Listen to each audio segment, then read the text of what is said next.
নীরবতা আমরা সবাই পছন্দ করি। নীরবতার মানে হলো যে কথা না বলা, শান্ত থাকা, নিজের মনের ভিতরে ভাবনা অনুভূতিগুলোকে গভীরভাবে উপলব্ধি করার সুযোগ দেয়া।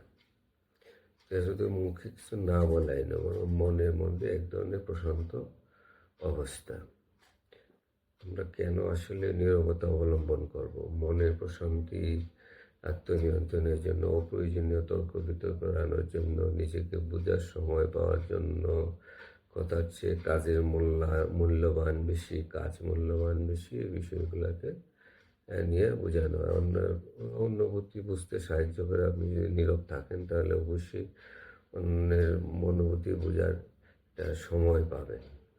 তো আসলে নীরবতা অবলম্বন করার অনেক উপকার আছে। তো আমরা এখানে আরেকটা জিনিস আলাপ করতে চাই, যে সেটা হলো নীরবতা কীভাবে অবলম্বন করতে হবে।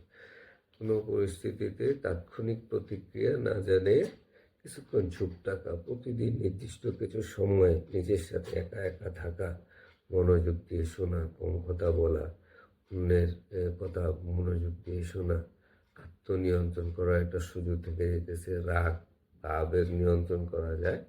তো এইভাবে আসলে নীরবতা অবলম্বন করতে হয়। নীরবতা অবলম্বন করার যে সুবিধা, সেটা হচ্ছে যে মানসিক চাপ কমে যায়, সম্পর্ক উন্নত হয়, অযথা তর্ক বিতর্ক থেকে বাঁচা যায়, আত্মসমালোচনা করা যায়।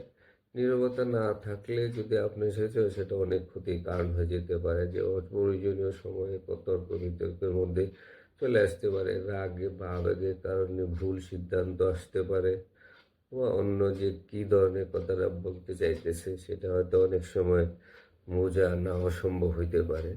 আর এসব কারণে হয়তো অনেক সময় ভুল বোঝাবুঝির সৃষ্টি হয়, সেক্ষেত্রে সম্পর্ক নষ্ট হইতে পারে। আবার অনেক সময় এরকমও দেখা যায় যে আমরা যদি নীরব না থাকি, তাহলে আসলে আমাদের নিজের মনের মধ্যেই যে কী ধরনের কথা দরকার, বা সেটা আমরা বুঝতে পারি না।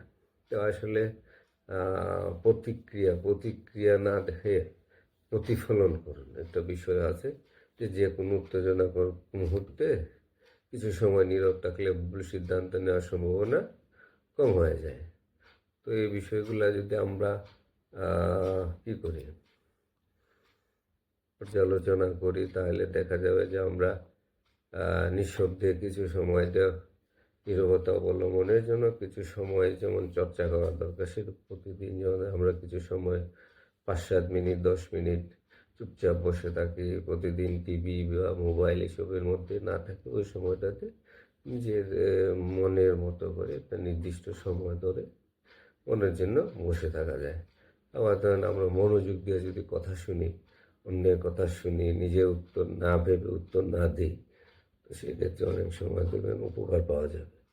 তো প্রতিদিন আসলে এইভাবে যদি করা যায়, তাহলে একটা সময় আপনি মানুষের কাছে প্রিয় হয়ে উঠবেন। তো আসলে নীরবতাটা খুবই জরুরি। আমরা সবাই চেষ্টা করি নীরবতা পালন করার জন্য, যাতে আখেরে আমাদের সবারই লাভ হবে। ধন্যবাদ।